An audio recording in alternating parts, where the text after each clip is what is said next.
nila ang programang Basic Education Curriculum. Kasama na dito ang Mother Tongue-based multilingual education.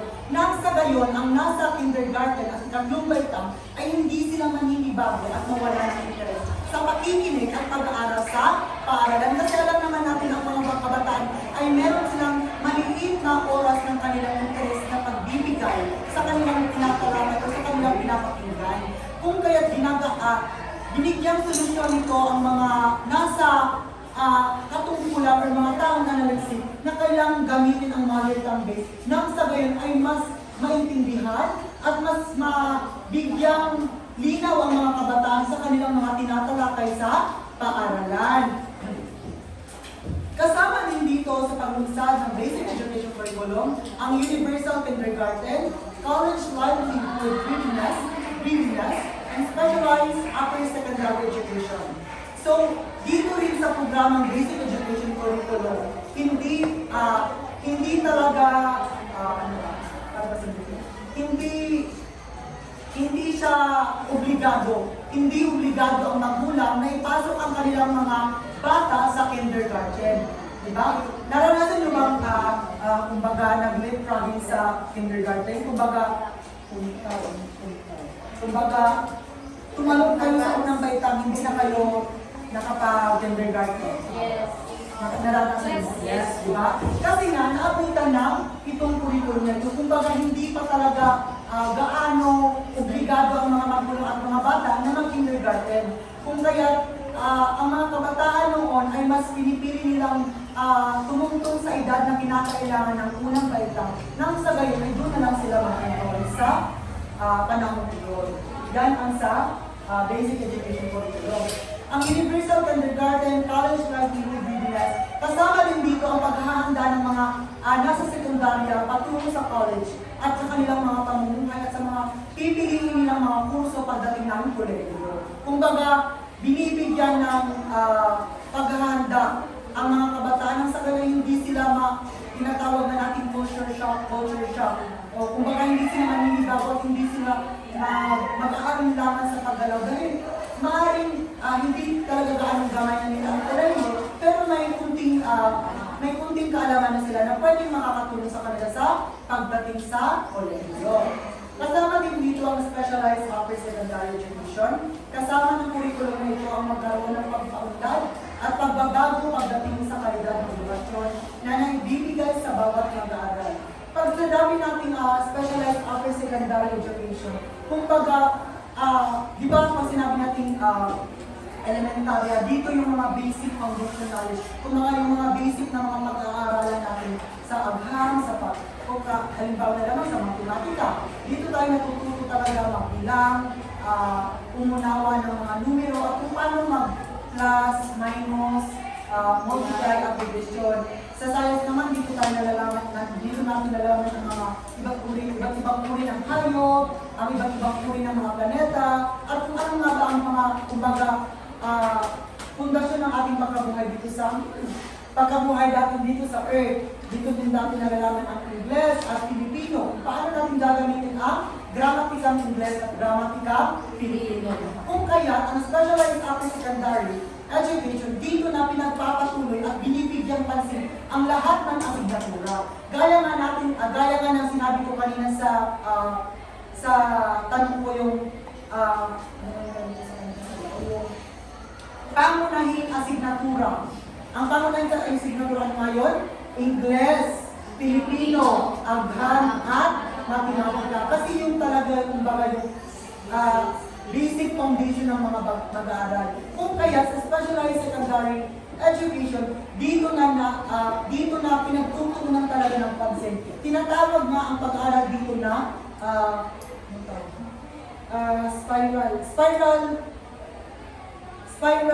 spiral na pag-aaral. Kumbaga, unti-unti, halimbawa, sa elementarya, di ba natutunan lamang natin kung paano mag-class, kung paano mabisaduhin ang pag-minus at pag-times at divide. Pagdating natin sa sekundarya, doon na natin nalalaman ng mga algebra, doon na natin nalalaman kung paano mag-solve ng fraction, doon na natin nalalaman ang pag-solve ng mga merong mga closed and open parentheses, ng mga numero at may mga solving problem na mas mahihirap na talaga. Yun ang nakapaloob sa specialized upper secondary education. So, naintindihan niyo ba? Okay. Sunod naman ang mga makrong kasanayan. Kanluran! Hilaga! Dito lang sa natutulog. Hilaga! Timog! Hilaga! Silangan! Ay, wala sa naman natutulog, be. Sige. So, magbigay ka ng numero. Hindi din siya si.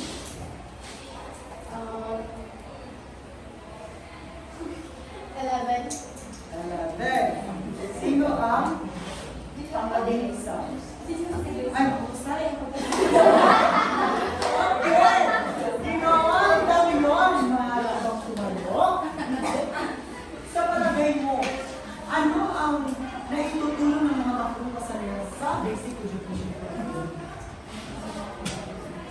So, ang pakikinig, pagsusulat at pagbasa, at pakikinig, pagsasalita, pagbabasa at pagsulat, ito ay nakakatulong sa basic education, sa basic curriculum, sapagkat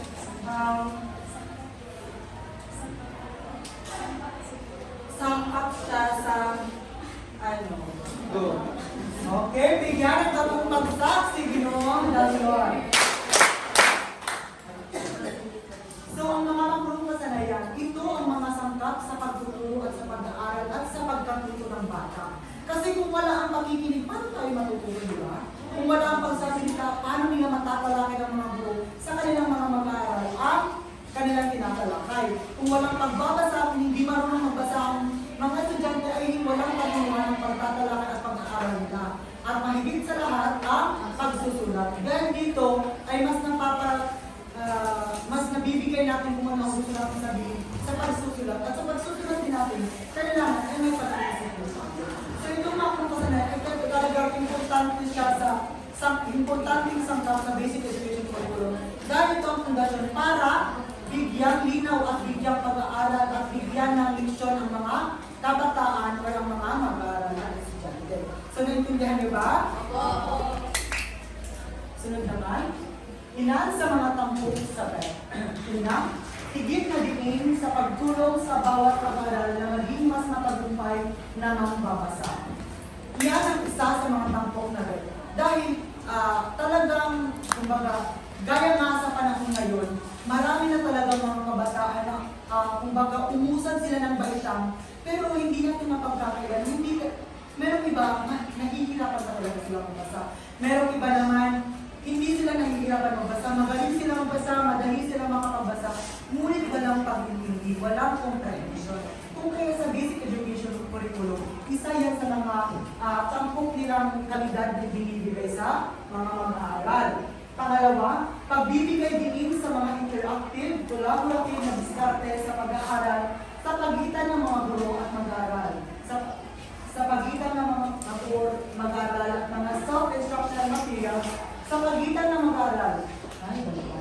Collaborative learning sa pagitan ng mga mag-aaral at multimedia assisted instruction. So tampok din dito sa din sa tampok ng basic education curriculum ay ang kolaboratibong pakikipagtalakayan at pakikipag-interaction sa guro at sa mag-aaral. Ngunit yung tampok na yan ay hanggang ngayon sa curriculum na matatag, matatag curriculum, di ba? Yes, matatag curriculum. Yung isang yan ay talagang buhay pa rin. Yung pakikipag-interaction at kolaboratibong pakikipag-interaction ng guro sa mag-aaral. Nang sa gayon ay hindi nakadepende ang mag-aaral sa guro at hindi nakadepende ang guro sa libro lamang. Dahil alam naman natin na ang mga guro, kahit sila ay nag-aaral, kahit sila ay nakapagtapos, kailangan din nila na may natutunan din sila sa kanilang mga estudyante. Gaya nga ng sabi nila na sa elementarya, ang pag-aaral nakapokus lamang sa guro at ang guro lamang talagang nagtatalakay. Pagdating sa sekundarya naman, ang pag-aaral na nila ay learner and teacher modality. Kumbaga, interaction ng guro at ng mag-aaral. Kung baka salita na sila, maaring pwede nang makapagsalita ang mga guro, ang mga estudyante, at pwede din makapagsalita. Talagang yes, kumbaga may interaction na nagaganap. At pagdating din naman sa kolehiyo, ito na ang learner-centered modality. Kumbaga, nakatuon na talaga sa mga mag-aaral. Kumbaga, tayo na talaga yung kailangan sa ating mga paano talaga tayo nakadepende. Kumbaga, kung wala tayong mga kumbaga wala tayong, kung nakadepende pa rin tayo sa mga guro, wala talagang mag-asenso ang mag-aaral. Pag nasa kolehiyo na tayo. Kung kaya, tampok sabi, ang interaktibo at kolaboratibo, pag-aaral. Ang ikatlo naman, diin sa paggamit ng interactive learning approaches. Pag sinabi natin interactive learning approaches, kumbaga may iba't ibang paraan ng pakikipag-aral sa interaction pag-aaral sa guro at sa mag-aaral. Kumbaga, pwede sa reporting. Di ba? May interaction na gaganap kasi yung estudyante siya ang magtatalakay dito at yung guro naman ay pari siya magdagdag at pari siya magbigay ng payo. Pag gaya naman ng oral situation. Kumbaga, malaya ang estudyante na ipahayag ang kanyang sagot na gusto niyang sabihin. At yung, pag sinabi natin approaches, maraming mga daan para mas interaktibo ang inyong pag-aaral at pagbibigay aral sa inyong mga estudyante. So, naintindihan niyo ba? Mukhang natutulong na yung iba dito. Naintindihan niyo ba? Oo! Okay. Ika-apat naman, higit na focus sa pagbuo ng mga halaga sa lahat ng paksa. Ang bawat guro ay isang guro sa values of education. Kahit sabi nga nila, walang katuturan ang ating pag-aaral sa ating isipan. Mga pinag-aaralan tungkol sa Ingles, Filipino, Matematika at Agham. Kung wala tayo values, kung wala tayong respeto. Kung kaya sa programa dito, sa Basic Education Curriculum, nakatuon din sila sa pag-asal ng mga estudyante, kumbaga sa pagiging makadiyos, makatao, makakalikasan, at makabansa. Ang panglima naman, pagbibigay din sa pagpapaunlad ng mga mamamayang umaasa sa sarili at makabayan. Kasama rin dito ang pagiging makabayan. Kumbaga tinuturuan tayo kung paano respeto sa ating bansa at sa ating komunidad at paano natin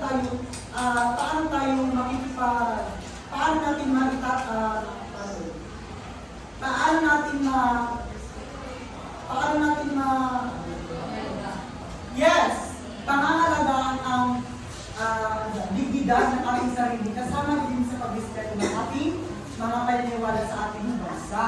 Yes. At ang pang-anim, pagbibigay din sa paggamit ng mabisang estratehiya para sa pagpapaunlad ng kritikal at malikhaing kasanayan sa pag-isip. Kumbaga, pinapaunlad din dito ang pag-isip ng mga estudyante. Hindi lamang puro sa mga guro ang kanilang pagtatalakay, kundi binibigyan din nila pagkakataon ng mga kanilang mga estudyante na maibigay ang kanilang mga solusyon, ang kanilang mga opinion at mga ideya sa malikhaing paraan. So, naintindihan niyo ba ang sa tampok ng DEC? Dito naman tayo sa mga video. Una, sa elementarya. So, hindi na natin babasahin na tayo. Nasa handouts naman dito. Ang kabuang ideya naman dito, hindi sa elementarya, ay talagang buksan, kumbaga paunang bukas sa kanilang isipan. Nang sa gawin, pagtuntun nila ng sekundarya, ay hindi na sila mawawala, hindi sila malilito, at hindi sila mahihirapan. Kumbaga sa elementarya ang pundasyon ng pag-aaral ng lahat. Diba? Pangalawa naman, high school. Dito na, pinagpapatuloy ang pinag-aaralan sa elementarya at pinagpapatuloy sa high school. Kumbaga, mas pinumproba at mas binigyan tuon ang mga bawat asignatura na kailangan ng mga estudyante. At ang panghuli, ang hindi formal na edukasyon. Ang hindi formal na edukasyon ay ito yung mga nasa ALS, kumbaga. Ito yung mga nag-aaral lamang sa, kumbaga wala silang, ang pinagtutunan kasi nila yung mga pangkabuhayan, kagaya ng TESDA, ALS, yan ang mga halimbawa ng hindi formal na edukasyon. Kumbaga nag-aaral sila pero walang tiyak na asignatura na nila pinagtutunan. Kumbaga nilang pinagtutunan kasi nito ay pangkabuhayan at mga pangkabuhayan na nagtutunan pa sila dito sa hindi na formal na edukasyon. Di ba nakikita nyo sa basic education curriculum, kumbaga lahat ay pantay-pantay. Kahit yung ibang tao na hindi talaga nakapagsimula ng elementary at kinder, binibigyan pa rin sila ng pagkakataong makapag-aral sa pamamagitan ng hindi formal edukasyon sa ALS or sa TESDA. Ngayon naman sa basic education curriculum, ang mga aralin para sa binagong curriculum na nagkakahalaga ng bumibig kumulang na 1.4 billion ay naihatid o naproseso ng pamamahagi sa iba't ibang paaralan sa buong bansa. Pag sinabi natin aralin, ito yung mga textbook. So sa paglulunsad ng basic education curriculum, di ba nung nasa elementary tayo, meron tayong mga libro? Yung mga librong na ipamamahagi sa mga paaralan sa lahat ng bansa or sa lahat ng paaralan dito sa bansa ay nagkakahalagang 1.4 billion. Ang DepEd ay makapagbibigay ng mga textbook para sa grade 1 hanggang grade 4 at para sa first year hanggang third year high school. Kumbaga ang DepEd, ang budget ng nila para sa textbook or libro ay hanggang, kung sa elementarya, grade 1 hanggang grade 4 lamang. Pag sa high school naman, first year hanggang third year lamang. Nagbunga ito ng malaking pagtitipid na nagawa ng DepEd sa pamamagitan ng transparent na diskarte nito sa pagkuha ng mga school supplies at kagamitan. Kumbaga, dahil na ito ang simula ng Pundasyong Kurikulum ng Pilipinas, talagang nagtitipid muna ang DepEd. Nang sa ganun ay hindi masayang yung perang may babahagi nila. Dahil alam naman nila, siguro, nung ginawa nila ang basic education curriculum o yung mga textbook, ay alam nilang sa paglipas ng panahon, maaari pa itong magbago at maaari pang maging ma-improve ito. Maraming pang aralin na gagamitin ng mga guro na inihanda at ginawa. Mula ikatlo hanggang ika-15 ng Hunyo, nagkaroon ng karagdagang pagsasanay at paghahanda ng mga lesson plan sa bawat high school. Kumbaga, pag sinabi natin banghay aralin, ano ito? Lesson plan. Kumbaga sa paggawa nila ng banghay aralin, inihanda nila ang ginagawa nilang banghay aralin. Nang sa ganun, pag naipasa nila or mas nailungsad nila ito sa mga guro, ay mas mainam at mas malinaw na mas mababasa ng mga guro at sa pagtatalakay nila. Kasi nga, di ba ang banghay aralin, ito yung kumbaga guide or gabay ng guro sa kanyang pagtatalakay sa araw na yun or kasi nga merong daily lesson plan kumbaga yun ang kanyang naging gabay sa kanyang pag-aaral kung kaya talagang binubusisi nilang paggawa ng banghay aralin. Lahat ng 6 na regional director ay nagsumiti ng mga pangalan ng mga gurong sinanay. Ang mga puna ng mga guro pagkatapos ng bawat sesyon ng pagsasanay, ang mga disenyo ng pagsasanay na ginagamit ng mga region, ang training kit na binigay sa mga guro at mga lingguhang ulat sa pagsusubaybay sa bilang ng mga guro sinanay, ang pagpapatibay ng BEG ay optional para sa mga pribadong paaralan, bagamat mahigit 50% ng mga pribadong paaralan ang sumali. So, akalain mo yun, 19 na regional director ang nagsumili ng mga pangalan ng mga guro sumali sa mga pagsasanay para sa basic education curriculum. Kung mga sinabi sila, binigyan sila ng mga paunang ideya kung ano nga ba ang pagkakasunod, ano nga ba ang laman ng basic education curriculum. Hindi lamang sa mga estudyante, kung pati na rin sa mga guro.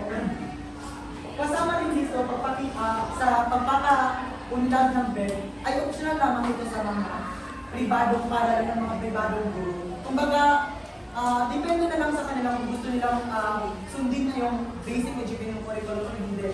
Pero 50% ng mga nasa pribadong paaralan ay sumali sila at sinunod nila ang programang basic education curriculum. So, naintindihan niyo ba? Ito, walang mga guro ang nawala ng trabaho. Sa katunayan, 15,000 pang guro ang kinuha ng DepEd. Kung napapansin niyo, Ngayon, maraming mga estudyante na kapasasalit, pero marami ding mga estudyante ang wala pang trabaho. Kasi nga, masyadong marami na yung gurong nasa posisyon. So marami din yung mga estudyante gurong gusto mag-apply, ngunit wala ng bakanting posisyon. Ngunit sa pagpapatupad ng basic education curriculum, hindi nangamba ang mga tao o mga guro na baka mawalan sila ng trabaho kasi nga bago yung curriculum. Pag-post ay mas dumagdag, 15,000 pang guro ang mas dumagdag na mga guro sa curriculum na ito. Kasi nga, pag nagbabago ang curriculum, nagbabago din ang sistema, hindi lang sa pag-aaral, hindi lang sa estudyante, pati na rin sa mga guro. Kung nagbabago ang sistema o ang curriculum, minsan, binabawasan ng guro, or minsan din, pag nagbabago din, minsan, dinadagdagan din niya. Kung kaya sa basic education curriculum ay hindi nabawasan, kung kaya nagdagdagan pa ang mga guro. Ang NETRC or ang BEE at BSE, ang ibig sabihin ng NETRC ay National Educational Testing and Research Center. At ang BEE or ang BSE ay ang Bureau of Elementary Education at ang isa, Bureau of Secondary Education. Sa tulong ng NEAP, ang NEAP naman ay National Educators Academy of the Philippines. So itong sila ang nagsasagawa ng quarterly evaluation ng binabong curriculum. Kung baga, hindi dahil nainsad ng basic education curriculum, kailangan huminto ng kanilang pananaliksik. Itong mga sektor na ito, ang NDRC, BSE, at NEAP, sila ang mga taong may quarterly, sila ang mga taong nagsagawa ng quarterly na evaluation sa inulunsad na curriculum. Nang sa gayon ay mas malaman nila kung ano pang kailangan i-improve. Kung kaya, nung sinagawa nila ang quarterly evaluation, may nakita silang mga bukas pa sa basic education curriculum. Kung kaya binigyan nila ng pansin at solusyon at doon nagago at nagawa ang RDEC na hindi ko na magkakaroon. Okay. Ang pagpapaunlad ng curriculum ay isang dinamikong proseso at sa gayon ay patuloy na nakutunlad ang binagong curriculum. Sa pamamagitan ng school year 2002 hanggang 2003, ang implementasyon ng BEC ay susubaybayan, pagbubutihan at pag-aayos. Ipapamahagi ang mga napiling prototype ng lesson plan. So ang pagpapaunlad ng curriculum ay isang dinamikong proseso. Kung baga sinabi natin dinamiko, nagbabago pa rin ito. Pero ang basic education curriculum, dito nagsimula kung ano ang natatamasang pag-aaral natin ngayon, kung ano ang mga asignaturang nangyayari na tulad ngayon sa mga curriculum, individual curriculum, yun ay magpapasalamat sila sa basic education curriculum. Dahil kung wala ang basic education curriculum, wala silang initiative mo, ay, kailangan pala natin lagyan ng mga track, kung kailangan natin lagyan ng news, para mas pag ang mga estudyante ay nagkolehiyo, ay hindi sila mahihirapan. Kailangan pala natin bigyan ng CET. Kasi sa high school kasi noon, nung wala pang senior high school, sa BEC, 4 years pa, di ba? First year hanggang 4th year. Pag tumungtong ka ng 4th year, meron kayong CET. Di ba dito sa college ay ROTC? Sa 4th year ay CET. Basta training siya. Kumbaga parang ROTC din, pero hindi naman gano'ng kahirap. Kumbaga, iniinsayo yung mga kabataan, yung mga mag-aaral, nang sa may pagtutuloy nila ng first year ay hindi sila mahihirapan sa ROTC. Yan ang sinasabing dinamikong proseso.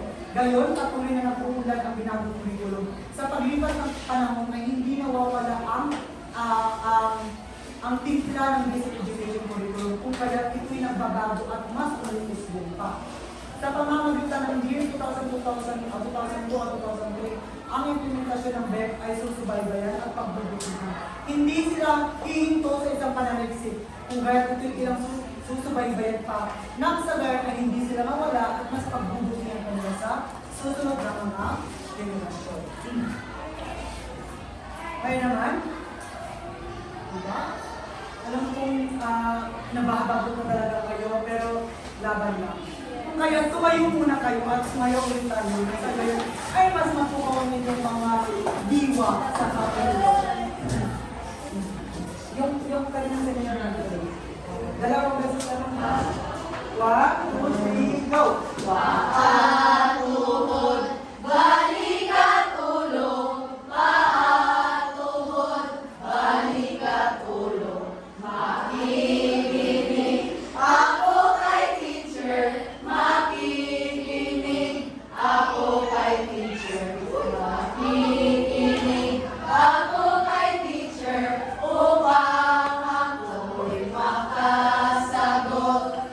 Para na kayo mga naway na po ang maniwala. Panatilig, nakikinig sa ating talakayan. Ngayon naman, pumunta naman tayo o dumako naman tayo sa lesyong ng pagtuturo sa basic education curriculum. Hinihikayat ang mga guro na gumamit ng iba't ibang kagamitan sa pagtuturo. Ang mga ito dapat isama. Una, learning competencies at saklaw at pagkasunod-sunod ayon sa lugar ng pag-aaral. Pag sinabi natin learning competency, ito yung nakapaskil o ito yung nakalagay sa isang silid-aralan kung ano nga ba ang kanilang, kung ano ang flow ng kanilang pag-aaralan at kung ano ang nasa naman ng kanilang pag-aaralan. Nakita nyo yung high school kayo o yung elementary kayo sa room ninyo. Di ba sa likod natin, di ba sa likod ng inyong kumbaga silid-aralan, di ba kumbaga doon sa parte, di ba may nakasila learning competencies? Tapos dito English, tapos sa English, nakatalog din ang mga tatalakayin mo.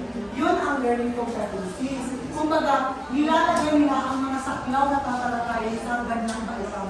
Nang sa gayon, ang mga kabataan ay makita nila, ay, tatalakay ka naman sa baitang ito sa bangkay ang algebra o ano ba? Di ba? Ganun ang ibang kabataan ang pakitulong nasa basic education curriculum. Pangalawa naman, inaprubahan ng DepEd ang mga textbook at manual ng guro. Pag sinabi natin textbook, ito yung mga libro, gabay natin, nang sa gayon ay mas malaman natin kung saan yung pagdatalagin, kung saan yung susunod na tatalakay ng guro. At pag sinabi naman natin manual ng guro, ito yung, kumbaga, gabay ng guro, kung ano dapat ang kanyang asal. Kung ano ang kanyang asal sa panahon ng kanyang pagtuturo. Kagaya lamang yung mga, kagaya lamang sa pagbibili tayo ng mga produkto, di ba may manual?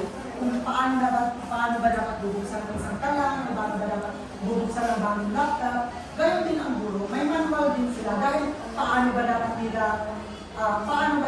i-approach ang kanilang mga estudyante. Nang sa ganun, wala silang matapatang limitasyon at mga boundaries. Kasama din dito ang NFE accreditation or non-formal education accreditation at equivalency learning materials.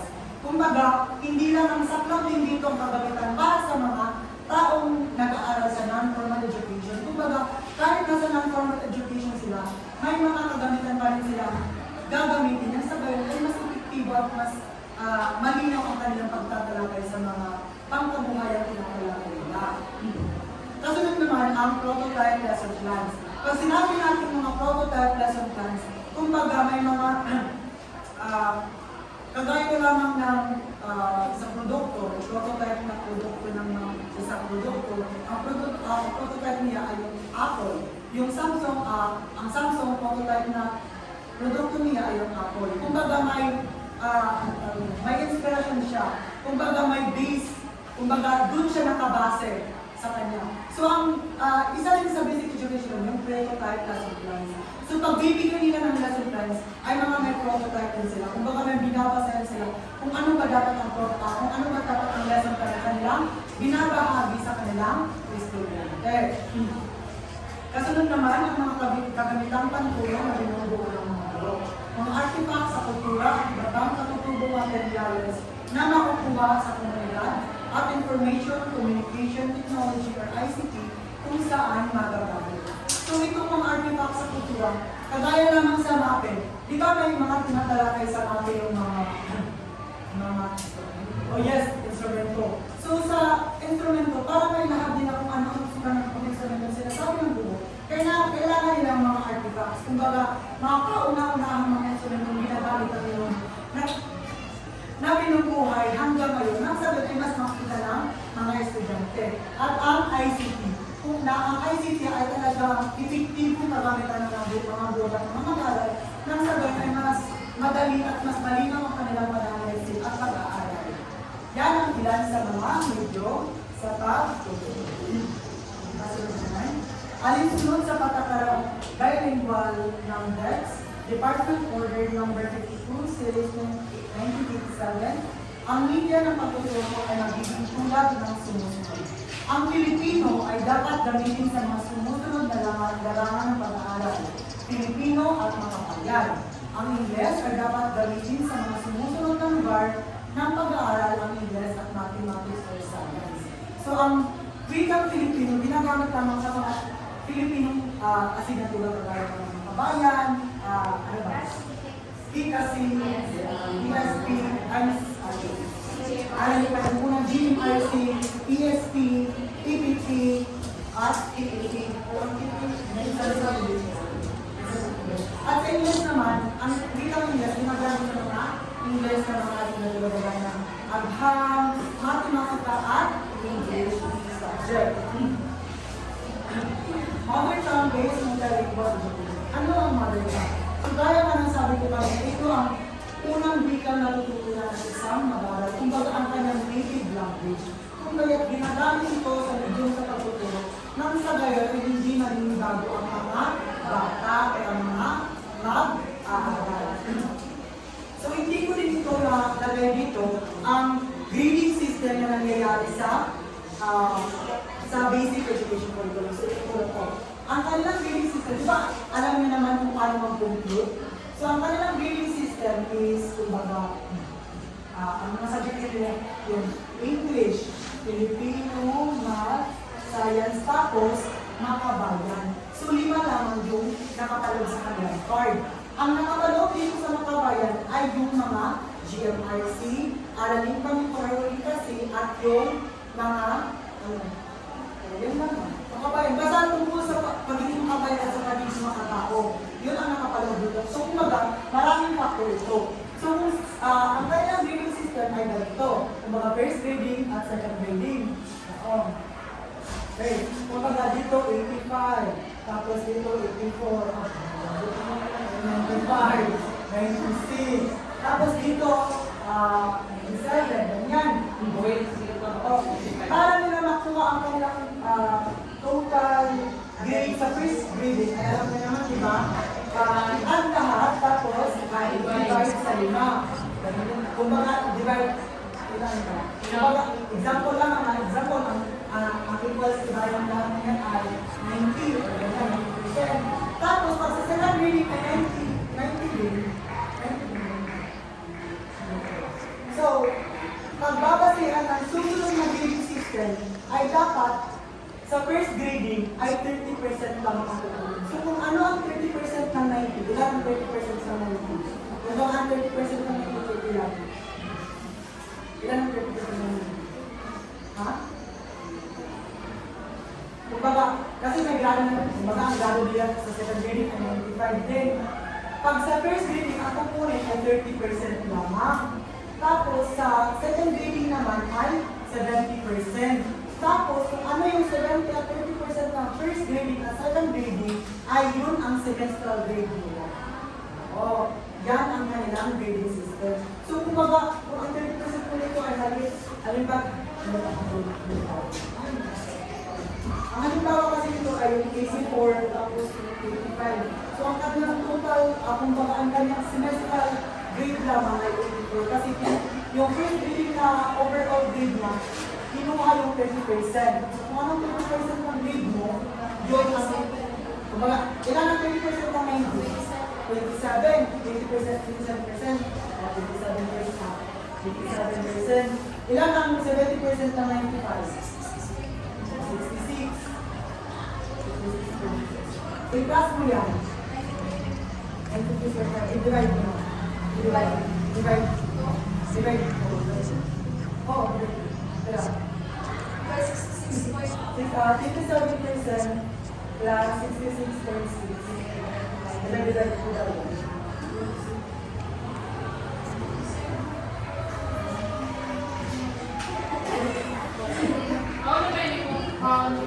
Ano yung semestral grade? Siguro ko lang po, sir. Ano Sa 1, 27, 66, Percent naman ang grade.